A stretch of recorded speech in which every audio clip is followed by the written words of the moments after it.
بسم اللہ الرحمن الرحیم اللہم صلی علی محمد وعلی آل محمد کما صلیت علی ابراہیم وعلی آل ابراہیم انک حمید مجید۔ آج کا ہمارا ٹاپک ہے تعارف اسلام، اور دوسرا ٹاپک ہے اسلام کے نمایاں پہلو۔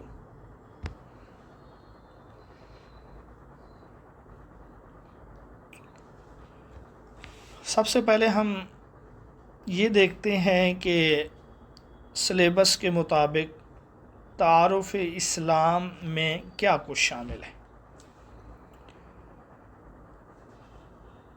دیکھیں، مکمل اسلامیات جو بھی ہم پڑھتے ہیں وہ اسلام سے متعلق ہی ہے۔ اسلام کا تعارف قرآن مجید کے بغیر، رسول اللہ کے بغیر، صحابہ کے بغیر نامکمل ہے۔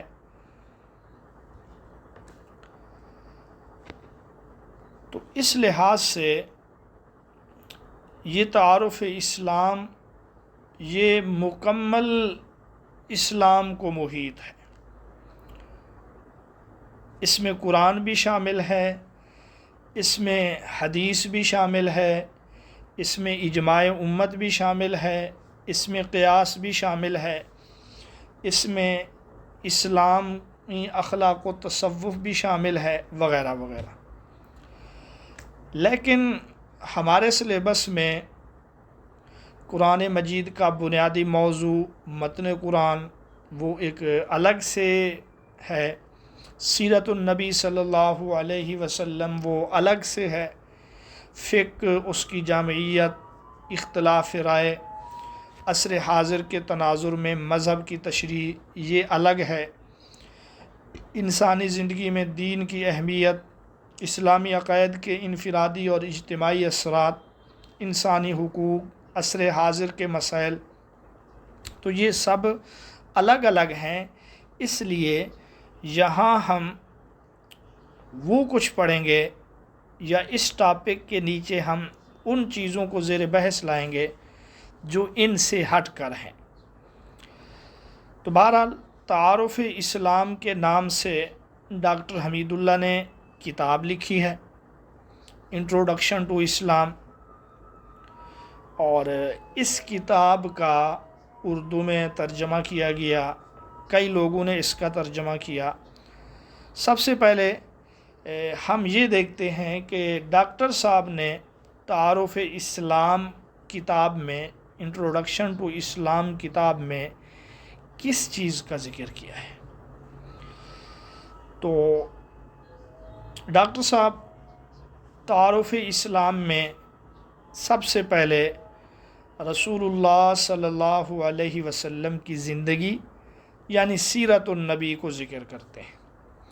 ہمارے FPSC میں سیرت الگ ہے، اس میں پھر وہ مکمل سیرت النبی ہے، مکی زندگی، مدنی زندگی۔ یہی وجہ ہے جو PSC یا CSSC کے لیے جو کتابیں لکھی گئی ہیں، CSS کی، PMS کی، ان میں جب تعارف اسلام کا ٹاپک آتا ہے تو وہ آمد اسلام کو اسی میں ذکر کر دیتے ہیں، وہ عرب کے حالات کو بھی اسی کے اندر شامل کرتے ہیں، رسول اللہ کی سیرت کو بھی اسی میں شامل کرتے ہیں۔ بہرحال ڈاکٹر حمید اللہ نے اس میں مکمل سیرت کو ذکر کیا ہے، اس کے بعد قرآن اور حدیث کی تدوین کو ذکر کیا ہے۔ دوسرے باب میں تدوین قرآن کے مراحل، قرآن مجید کے نزول کے ادوار، تراتیب یعنی ترتیب توقیفی، ترتیب نزولی، یہ سب کو یہاں پہ ذکر کرتے ہیں۔ اور تدوین کے جو 3 ادوار ہیں اس کو بھی، دور صدیقی، دور عثمانی وغیرہ۔ اچھا، اس کے بعد جو ہے وہ حدیث کا معنی مفہوم بیان کرتے ہیں، محدثین کا تذکرہ کرتے ہیں، صحابہ جو محدث تھے ان کا تذکرہ کرتے ہیں، پھر تدوین حدیث کے جو مختلف مراحل ہیں ان کا بھی تذکرہ کرتے ہیں۔ وہ سرکاری طور پہ بالخصوص حضرت عمر بن عبدالعزیز کے بارے میں میرے خیال میں تو 20-30 سے زائد مرتبہ یہ سوال آیا ہے۔ پھر اس کے بعد جو ہے آپ تعارف اسلام میں اسلامی نظریہ زندگی کو بیان کرتے ہیں۔ اس میں ایمان اور عقائد، شرک کی قسمیں، اس سب کو یہاں پہ وہ ذکر کرتے ہیں جو ہم رات پڑھ رہے ہیں کہ اسلامی عقائد کیا ہیں اور ان کے نمایاں اثرات کیا ہیں۔ اور پھر آپ تعارف اسلام میں مکمل عبادات کا ذکر کرتے ہیں، نماز، روزہ، زکوٰۃ، یعنی جو ارکان اسلام ہے، اس کو تشخص اسلام بھی کہا جاتا ہے۔ اور نماز میں پھر صرف نماز نہیں، نماز سے متعلقہ مسائل، طہارت کے مسائل، پانی کے، اور اس طریقے سے روزہ، زکوٰۃ، حج کی قسمیں، یہ سب جو ہے یہ بھی تعارف اسلام میں ہے۔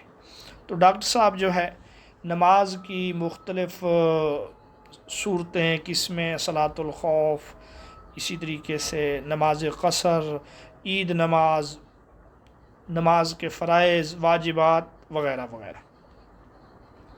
پھر مناسک حج ہے، حج اور عمرہ میں فرق ہے۔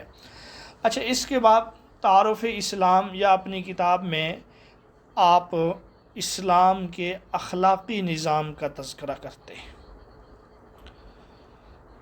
یہاں اخلاقیات کا بیان کیا گیا ہے، اس میں اچھے اور برے اخلاق آ جاتے ہیں، اور اس میں صغیرہ کبیرہ گناہ، یہ سب اسلام کے اخلاقی نظام میں ہے۔ پھر اگلے باب میں ڈاکٹر صاحب جو ہے وہ اسلام کے سیاسی نظام کا تذکرہ کرتے ہیں، کیونکہ وہ بھی تو اسلام کا تعارف ہے، اسلام کا چہرہ ہے۔ اس کو ہم الگ سے پڑھے ہیں، اسلامی نظام حکمرانی کا ڈھانچہ، اس میں جمہوریت، خلافت اور دیگر تمام کا یہاں پہ وہ تذکرہ کرتے ہیں۔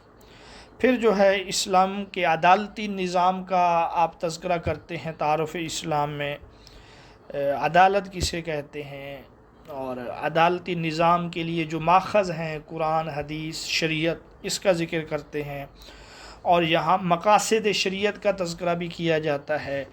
اور چونکہ عدالت کے معاملات ہیں، اس لیے گواہی، حدود، قصاص، یہ سب کچھ جو ہے وہ اسلام کے عدالتی نظام میں یہ چیزیں آ جاتی ہیں۔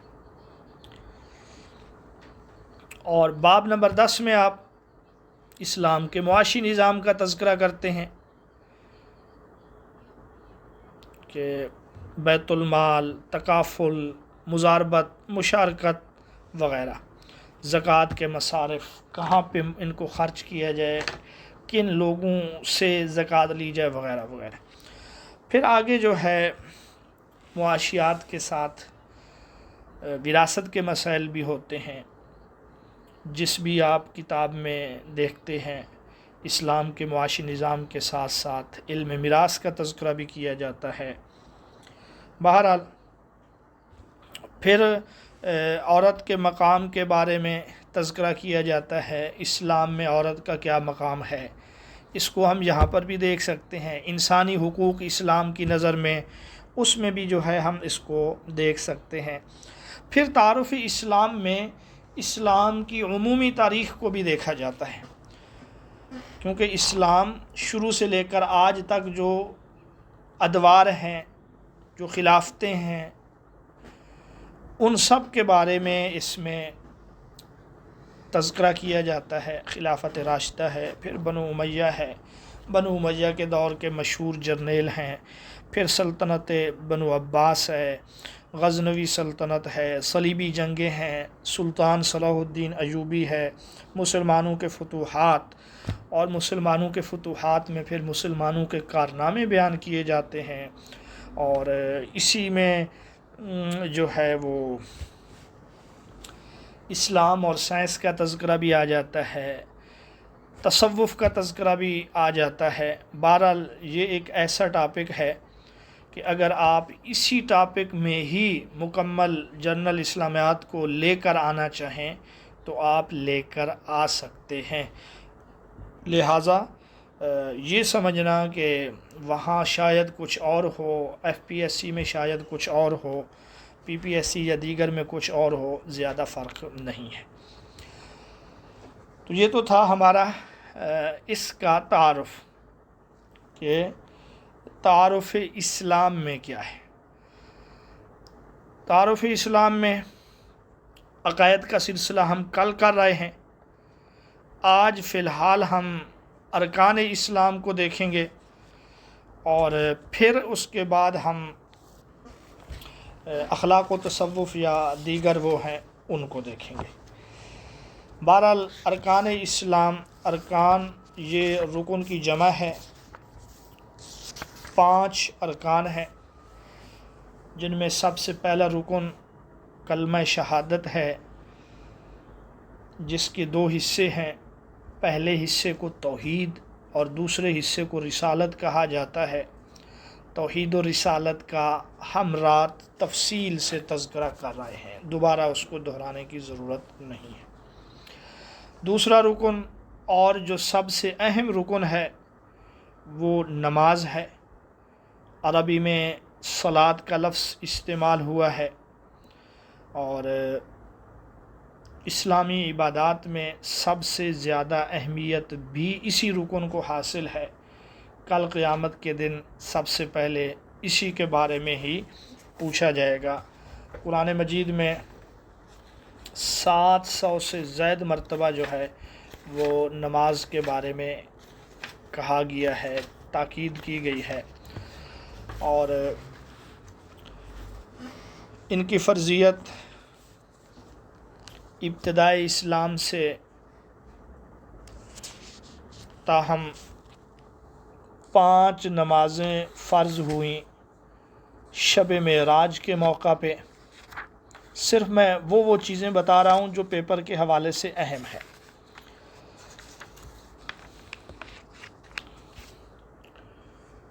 آپ صلی اللہ علیہ وسلم نے فرمایا، جب بچہ 7 سال کا ہو جائے تو انہیں نماز پڑھنے کا حکم دو، جب وہ 10 سال کا ہو جائے تو نماز نہ پڑھنے پر ان کو سزا بھی دو۔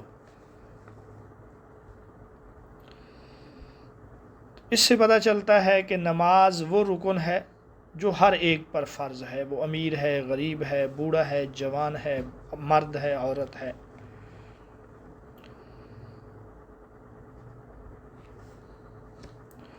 آپ صلی اللہ علیہ وسلم نے فرمایا، اول ما سئل عن الصلاۃ، کہ قیامت کے روز سب سے پہلے نماز کا حساب لیا جائے گا۔ نمازوں کے جو اوقات ہیں ان کی طرف اشارہ سورۃ بنی اسرائیل میں ہے، اقم الصلاۃ لدلوک الشمس الی غسق اللیل۔ نماز کے جو روحانی، اخلاقی، سماجی یا معاشرتی اثرات ہیں ان میں سے ایک تو دل کی صفائی ہے، جس کو تزکیہ نفس کہا جاتا ہے۔ قرآن میں ہے، قد افلح من تزکا وذکر اسم ربہ فصلی۔ اور اس لحاظ سے بھی کہ طہارت جو ہے وہ نصف ایمان ہے، الطہور شطر الایمان، اور نماز سے پہلے طہارت کرنا، طہارت کو حاصل کرنا یہ ضروری ہے۔ اور نماز براہ راست اللہ سے ایک تعلق کا نام ہے۔ الصلاۃ معراج المومن حدیث میں کہا گیا، تکبر اور غرور کا اس سے خاتمہ ہوتا ہے۔ سماج اور معاشرے میں جو ہے انسانی مساوات کا بہترین مظہر ہے جب مسلمان سب با جماعت نماز پڑھتے ہیں۔ اطاعت امیر کا اس سے جذبہ پیدا ہوتا ہے۔ اسی طریقے سے انسان جو ہے وہ برائیوں سے محفوظ ہو جاتا ہے۔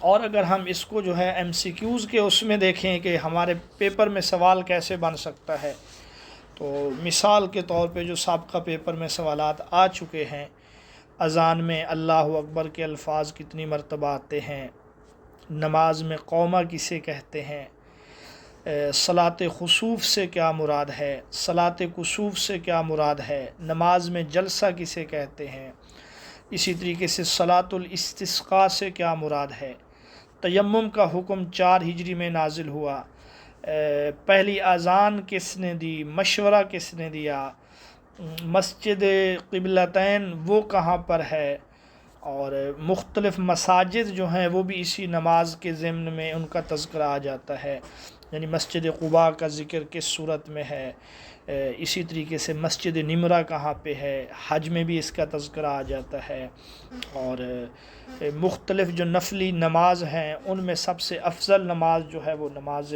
تہجد ہے، کس نماز میں جو ہے کوئی سجدہ اور رکوع نہیں ہے، یعنی کہ وہ نماز جنازہ ہے۔ اسی طریقے سے قیامت کے روز سب سے پہلے کس چیز کے بارے میں سوال ہوگا، اذان کی ابتدا کس سن ہجری میں ہوئی، جہری نمازیں کون سی ہیں، نماز وطر کے اندر ان کی تعداد رکعتوں کی، سری نمازیں کون سی ہیں، با جماعت جب ہم نماز پڑھتے ہیں پیچھے مقتدی ہوتے ہیں، مقتدیوں کی کتنی قسمیں ہیں، کہ ایک وہ مقتدی ہے جو شروع سے لے کر آخر تک امام کے ساتھ ہے جس کو مدرک کہا جاتا ہے، ایک وہ مقتدی ہے جو 1-2 رکعت کے بعد امام کے ساتھ ملتا ہے جس سے مسبوق کہا جاتا ہے، ایک وہ مقتدی ہے جو شروع سے تو امام کے ساتھ ہوتا ہے لیکن پھر کسی وجہ سے وہ امام سے پیچھے رہ جاتا ہے جس سے لاحق کہا جاتا ہے وغیرہ۔ اور اسی طریقے سے جو ہے نماز میں واجبات کی تعداد 14 ہے، اور نماز کے لیے وضو، تیمم وغیرہ کا ذکر جو ہے یہ کس صورت میں ہے، نشے کی حالت میں نماز کے قریب نہ جانے کا حکم، سب سے پہلی نماز جمعہ کس نے پڑھائی، یہ سب جو ہے ہمارے اس میں آ سکتے ہیں۔ تعارف اسلام میں اسی طریقے سے ارکان اسلام میں ایک تیسرا رکن جو ہے وہ زکوٰۃ ہے۔ زکوٰۃ کے 2 معنی ہیں، اضافہ یا نشو و نما، دوسرا معنی ہے پاکیزگی۔ تو چونکہ زکوٰۃ کی ادائیگی کی وجہ سے باقی مال پاک ہو جاتا ہے اور اللہ رب العزت کی طرف سے جو ہے مال و دولت بڑھ جاتا ہے برکت کی وجہ سے، اس لیے اس کو زکوٰۃ کہا جاتا ہے۔ اللہ نے قرآن میں فرمایا یمحق اللہ الربا ویربی الصدقات۔ زکوٰۃ کہتے ہیں مخصوص مال کو مخصوص شرائط کے مطابق مستحق کی ملکیت میں دینا۔ مخصوص مال مخصوص شرائط کے مطابق مستحق کی ملکیت میں دینا یا مستحق کو اس کا مالک بنا دینا، تو یہ مال بھی خاص ہے، اس کے لیے شرائط بھی خاص ہیں اور اس کے حقدار بھی خاص ہیں، اور اس کی فرضیت کے لیے بھی ایک خاص مدت ہے، وہ ہے حولان حول، یعنی 1 سال کا اس کے اوپر گزر جانا۔ زکوٰۃ کی جو فرضیت ہے اس کے بارے میں مختلف اقوال ہیں، پیپر میں 5 سے 7 مرتبہ اس بارے میں سوال آ چکا ہے، تو وہ ہے 2 ہجری۔ زکوٰۃ کی فرضیت 2 ہجری کا واقعہ ہے، اور منکرین زکوٰۃ کے خلاف جہاد کا فیصلہ کیا تھا حضرت صدیق اکبر رضی اللہ تعالیٰ عنہ نے خلیفہ بننے کے بعد۔ وہ خاص مقدار جو کسی کے پاس ہو، اس مقدار جس پر زکوٰۃ واجب ہو جائے تو اس خاص مقدار کو نصاب کہا جاتا ہے۔ نصاب جو ہے یہ ایک خاص مقدار ہے جس پر شریعت کی طرف سے زکوٰۃ واجب کی گئی ہے، اور جس شخص کے پاس وہ مقدار موجود ہو ایسے شخص کو جو ہے صاحب نصاب کہا جاتا ہے۔ اور مختلف قسم کے جو اموال ہیں جن پر زکوٰۃ واجب ہے ان میں سے جانور 3 قسم کے ہیں، اونٹ، گائے اور بکری، لیکن ان میں سے بھی ہر ایک اونٹ، ہر ایک گائے، ہر ایک بکری پر زکوٰۃ واجب نہیں ہے، سب سے بنیادی شرط یہ ہے کہ وہ جانور صائمہ ہوں۔ صائمہ جو ہے یہ سین کے ساتھ ہے۔ صائمہ اس جانور کو کہا جاتا ہے جو سال کا اکثر حصہ جنگل میں چر کر گزارا کرتا ہو، اور اگر وہ جانور گھر میں بندھے ہوئے ہیں، ان کو گھاس خرید کر کھلایا جاتا ہے، یا پھر وہ جانور جو ہے بوجھ اٹھانے کے کام آتا ہے، سواری کے کام آتا ہے، تو وہ جانور صائمہ نہیں ہے، اس پر زکوٰۃ واجب نہیں ہے۔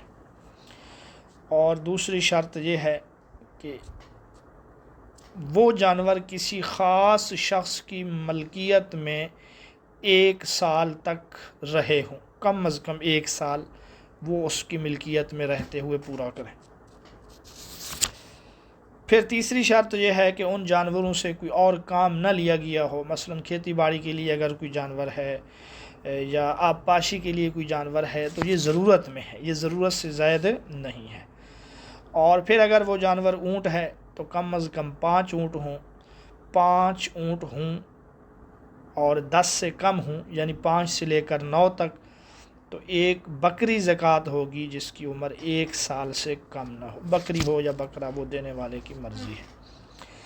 اسی طریقے سے گائے ہے، بھینس بھی اس میں شامل ہے، اور کم از کم یہ تعداد میں 30 ہوں تو تب زکوٰۃ ہوگی، اس سے کم پر نہیں۔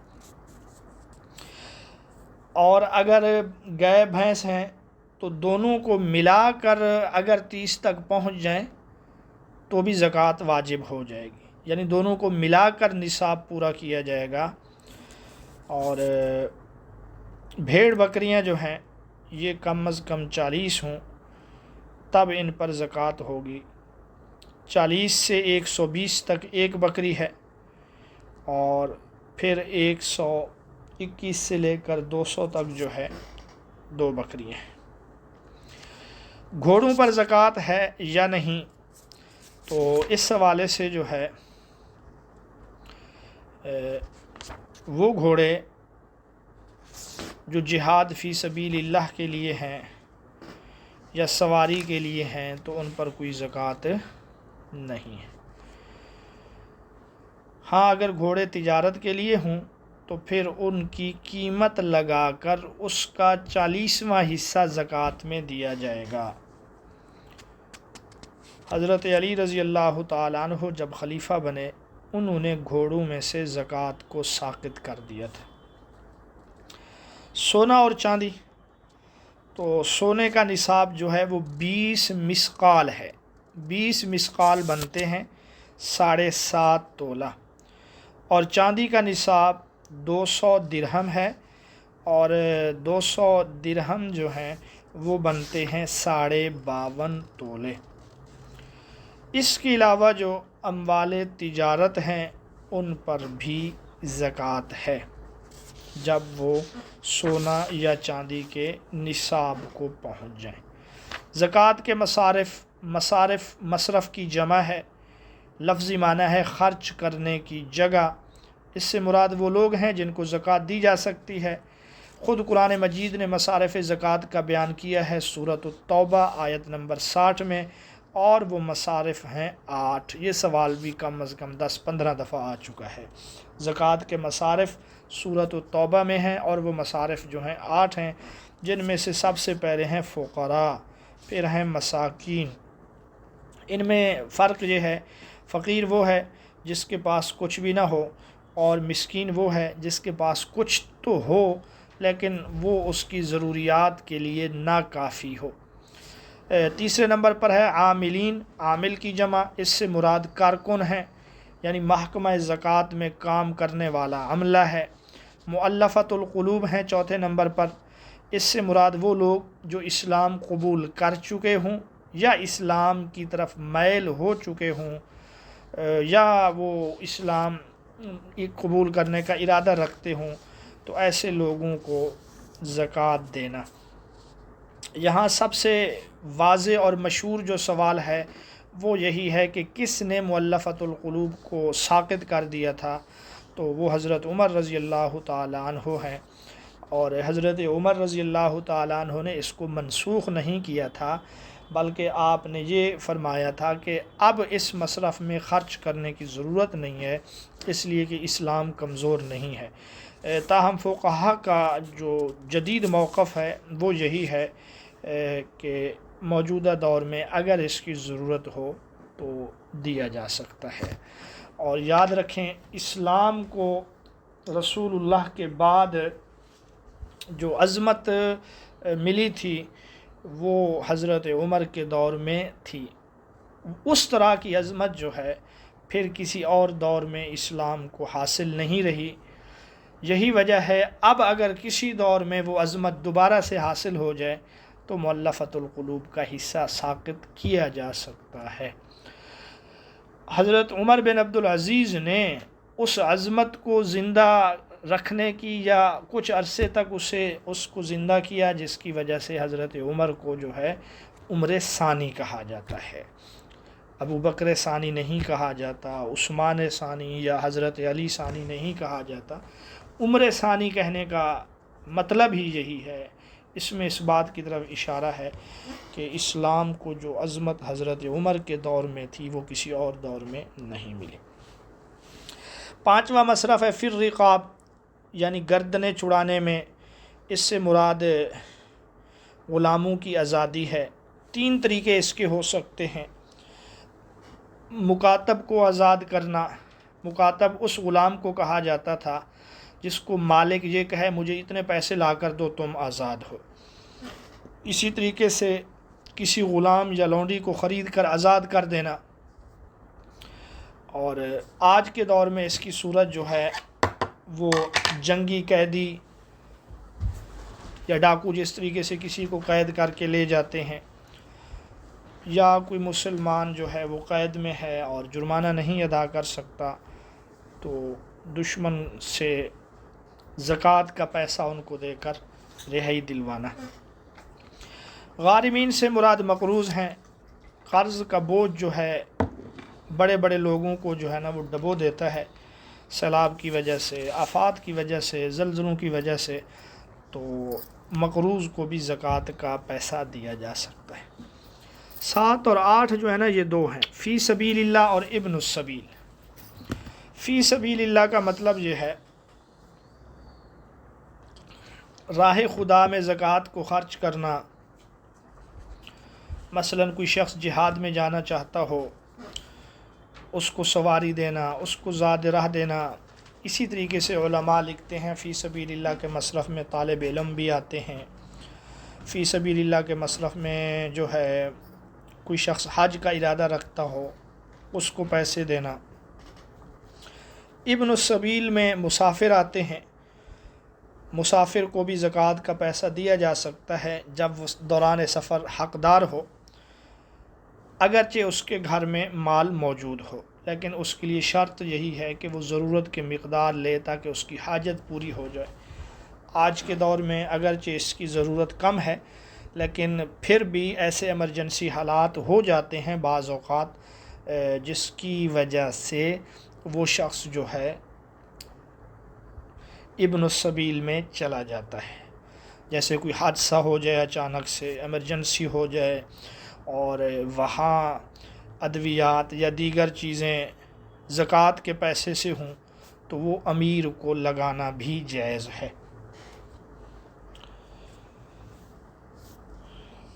بہرحال زکوٰۃ کے جو فوائد ہیں ان میں سے ایک تو یہ ہے کہ بے روزگاری کا خاتمہ ہوتا ہے، اس سے بھیک اور گداگری کا انسداد ہوتا ہے، ارتکاز دولت کا حل اسی میں ہے، ذخیرہ اندوزی کا علاج ہے، طبقاتی کشمکش کا اس سے خاتمہ ہوتا ہے، اور زکوٰۃ جو ہے اسلامی معیشت میں ریڑھ کی ہڈی کی مانند ہے۔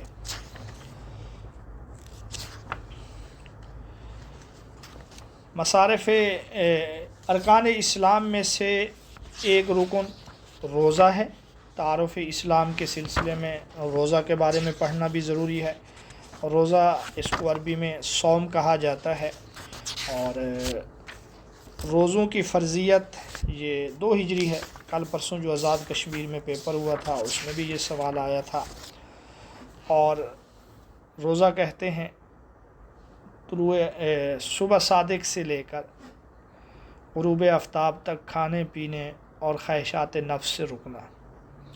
بنیادی طور پہ روزے کی 3 قسمیں بن سکتی ہیں اور کل قسمیں جو ہیں وہ 8 ہیں، یعنی کہ فرض روزہ، واجب روزہ، نفل روزہ۔ روزوں کی فرضیت کا ذکر سورۃ البقرہ میں ہے، یا ایھا الذین آمنوا کتب علیکم الصیام۔ اور روزوں کی فرضیت کا بنیادی مقصد جس کا ذکر خود قرآن نے کیا وہ بھی اسی جگہ پہ ہے، لعلکم تتقون، تاکہ تمہیں تقوی حاصل ہو۔ ایک حدیث میں رسول اللہ صلی اللہ علیہ وسلم نے فرمایا الصوم جنہ، یہ کل پرسوں آزاد کشمیر کے پیپر میں بھی تھا، روزہ جو ہے وہ ڈھال ہے۔ اور رمضان کے مہینے میں جنت کے دروازے کھول دیے جاتے ہیں، دوزخ کے دروازے بند کر دیے جاتے ہیں۔ بے شمار احادیث ہیں۔ ایک حدیث میں یہ ہے کہ جنت کے 8 دروازوں میں سے ایک دروازہ روزہ داروں کے لیے خاص ہے، جس کو باب الریان کہا جاتا ہے۔ روزے کے جو سماجی، معاشرتی، اخلاقی اور روحانی اثرات ہیں، انسان کو ضبط نفس پیدا ہوتا ہے، یعنی نفسانی خواہشات پہ وہ کنٹرول کرتا، صبر کی تربیت ہوتی ہے، تقوی یہ اس کا وہ مقصد ہے جس کا خود جو ہے قرآن نے ذکر کیا ہے، اور جسمانی صحت کے لیے بھی یہ ضروری ہے۔ معاشرے اور سماج میں روزہ رکھنے سے اللہ کی نعمتوں کے بارے میں انسان کو پتہ چلتا ہے، ایثار کا جذبہ اس میں پیدا ہوتا ہے، غریب مسلمان کے بارے میں اس کو احساس ہوتا ہے کہ وہ کیسے غربت میں کھائے پیے بغیر زندگی بسر کرتا ہے، اور روزہ جو ہے یہ جہاد کی تیاری کا ایک ذریعہ بھی ہے۔ تعارف اسلام میں 5ویں نمبر پر ہم پڑھیں گے حج کے بارے میں۔ حج جو ہے یہ جامع العبادات ہے، لغوی معنی زیارت کا ارادہ کرنا، اور حج جو ہے اسلامی مہینہ ذوالحجہ جو 12واں مہینہ ہے، خاص دنوں میں دینی فریضہ سمجھتے ہوئے بیت اللہ اور اس کے آس پاس کچھ مخصوص افعال اور مناسک کا نام جو ہے حج ہے۔ حج صاحب استطاعت اور بالغ پر زندگی میں ایک مرتبہ فرض ہے۔ صاحب استطاعت کا یہاں پہ مطلب یہ ہے کہ وہ گھر سے لے کر بیت اللہ تک آنے جانے کے تمام اخراجات برداشت کرے، راستہ پرامن ہو، وہ صحت مند ہو، اگر عورت ہے تو اس کے لیے محرم بھی ہو، یہ جو ہے استطاعت میں شامل ہے۔ اسی طرح حج کی فرضیت ہے، راجح قول کے مطابق 9 ہجری ہے، پیپر کے لحاظ سے بھی یہی درست ہے۔ آپ صلی اللہ علیہ وسلم نے ایک حج کیا، یہ بھی پیپر میں آیا ہے، اور وہ 10 ہجری کو جس کو حجۃ الوداع کہا جاتا ہے، آپ کے ساتھ 1.25 لاکھ یا 1,24,000 صحابہ تھے۔ عمرہ جو ہے اس کو حج اصغر بھی کہا جاتا ہے، اور بیت اللہ کی زیارت کرنا اور صفا مروہ کے درمیان سعی کرنا اسے عمرہ کہا جاتا ہے، اور 7 بار خانہ کعبہ کا طواف کیا جاتا ہے۔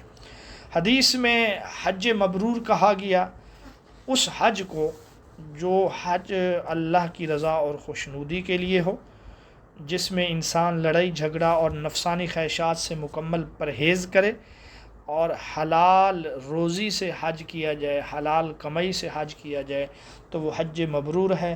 لیس لہ جزاء الا الجنہ، اور حج مبرور کا جو بدلہ ہے وہ حدیث کے مطابق جنت ہی ہے۔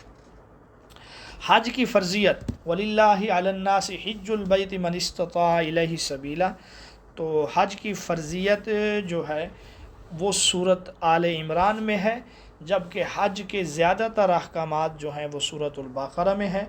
حج کے نام پر قرآن مجید کی ایک سورت بھی ہے، سورۃ الحج، یا ایھا الناس اتقوا ربکم ان زلزلۃ الساعۃ شیء عظیم۔ اچھا جی، حج میں مرد جو ہے وہ 2 انسلی چادریں پہنتا ہے، بلکہ اڑتا ہے، جنہیں احرام کہا جاتا ہے، اور کعبہ کے ارد گرد کچھ مخصوص جگہ ہیں جہاں سے حاجی یا عمرہ کرنے والا بغیر احرام کے نہیں جا سکتا، ان جگہوں کو میقات کہا جاتا ہے۔ اور حج میں سب سے اہم رکن جو ہے وہ وقوف عرفہ ہے، 9 ذی الحجہ کو میدان عرفات میں وقوف کرنا۔ پھر حج کی جو ہے 3 قسمیں ہیں۔ حج افراد، جس کا مطلب یہ ہے کہ صرف حج کے لیے احرام باندھنا، عمرہ نہ کرنا، اور ایک ہے حج تمتع، جس میں حج کے لیے ایک ہی سفر میں حج کے لیے الگ احرام، عمرہ کے لیے الگ، یعنی پہلے عمرہ کرے پھر جب حج کے دن نئے حج کی تیاری کرے۔ اور ایک ہے حج قران۔ حج قران کا مطلب یہ ہے ایک ہی احرام سے حج اور عمرہ دونوں کرنا، اس کو جو ہے حج قران کہا جاتا ہے۔ حج کے فرض جو ہیں وہ 3 ہیں، جن میں سے ایک احرام ہے، اسی کو نیت بھی کہا جاتا ہے، اور دوسرا جو ہے وقوف عرفہ ہے، اور تیسرا رکن جو ہے وہ طواف زیارت ہے۔ یہ فرائض حج ہیں، اس کے علاوہ جو ہیں وہ ان میں سے ہیں، واجبات وغیرہ میں ہیں۔ اب اگر ہم دیکھیں ہمارے پیپر میں کیسے سوال آ سکتے ہیں، مثلاً روزے کے بارے میں یہ سوال آ سکتا ہے کہ آپ صلی اللہ علیہ وسلم نے فرمایا جو شخص نکاح کی استطاعت نہ رکھتا ہو وہ کیا کرے؟ تو رسول اللہ نے فرمایا کہ وہ روزے رکھے۔ ایک سوال ہمارے پیپر میں یہ بھی آیا ہے، روزے کا بنیادی مقصد تقوی ہے، اور اس کے علاوہ اگر روزہ جان بوجھ کر توڑ دے تو اس کا کفارہ جو ہے وہ 60 روزے رکھنے ہیں۔ اور اس کے علاوہ جو ہے اسلام میں کس رکن کو ڈھال کہا گیا؟ الصوم جنہ، روزہ جو ہے وہ ڈھال ہے۔ سال میں کتنے دن ایسے ہیں جن میں روزہ رکھنا ممنوع ہے؟ تو وہ 5 دن ہیں، جن کو ایام تشریق بھی کہا جاتا ہے۔ 5 دن میں روزہ رکھنا جو ہے وہ ممنوع ہے۔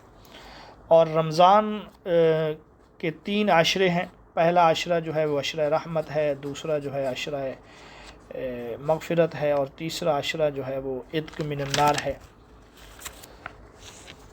اسی طرح زکوٰۃ کی فرضیت، زکوٰۃ کے لیے چاندی کا نصاب، سونے کا، زکوٰۃ کی شرح، اور زکوٰۃ کے مصارف وغیرہ کس صورت میں ہے، اس طریقے سے سوال پوچھے جا سکتے ہیں۔ حج کے بارے میں جو سوالات پوچھے جا سکتے ہیں کہ حج میں قربانی کرتے وقت کس پیغمبر کی قربانی یاد آتی ہے؟ تو وہ حضرت ابراہیم علیہ السلام ہیں، جنہوں نے اپنے بیٹے کو قربان کیا۔ کس مقام پر شیطان کو کنکریاں ماری جاتی ہیں؟ تو وہ مقام ہے مینا۔ پھر 10 ذی الحجہ کو کس جمرے کو ماری جاتی ہیں، جس کو جمرہ عقبہ کہا جاتا ہے۔ پھر 11، 12، 13 ذی الحجہ کو۔ اور عورت کے لیے جہاد کیا ہے؟ حج کرنا، یا سب سے افضل حج جو ہے وہ حج مبرور ہے۔ اسی طریقے سے مرد کے احرام میں کتنے کپڑے ہوتے ہیں؟ پہلا امیر الحج جو حضرت ابو بکر صدیق رضی اللہ تعالیٰ عنہ تھے۔ تو یہ ہمارا ٹاپک تھا آج کا، جس میں ہم نے تعارف اسلام میں صرف اس کو پڑھا ہے، ارکان اسلام کو۔ آپ کے پاس کلید اسلامیات والیوم 2 موجود ہے، تو اس میں بالکل شروع میں ارکان اسلام کے تقریباً 100 سے زائد سوالات دیے گئے ہیں، آپ وہ پڑھ لیں۔ وہ پاسٹ پیپر سے ہی سارے سوالات تیار کیے گئے ہیں، لازمی ہیں۔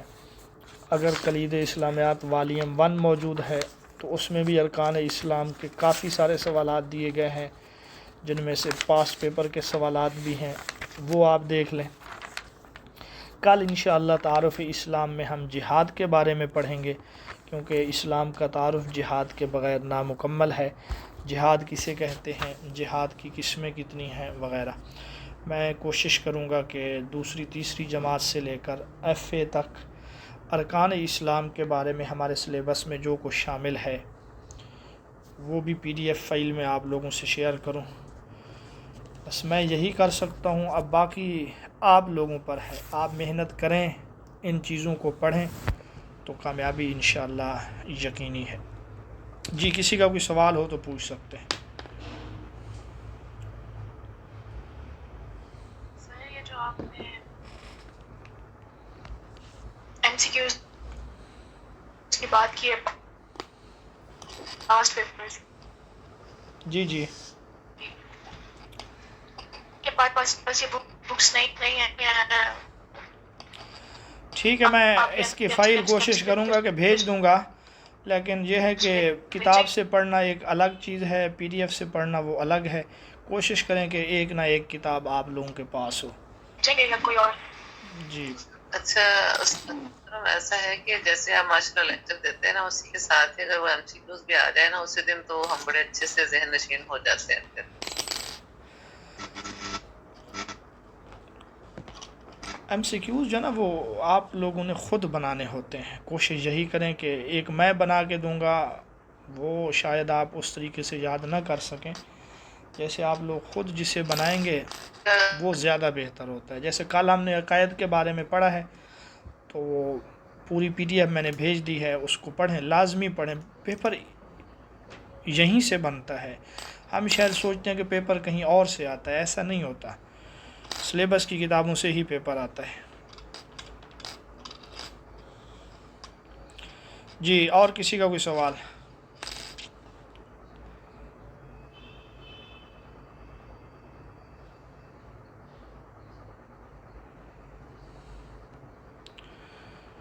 ٹھیک ہے جی، اپنا خیال رکھیں اور پیڈاگوجی کے جو لیکچر ہیں وہ بھی سنیں، ٹیسٹ حل کریں۔ اب آج رات ہی انشاءاللہ میں پورے مہینے کا شیڈول ٹیسٹ کا جو ہے اسلامیات کا وہ بھی شیئر کروں گا، اور اسی کے ساتھ اسی کے مطابق ہمارے ٹیسٹ بھی ہوتے رہیں گے۔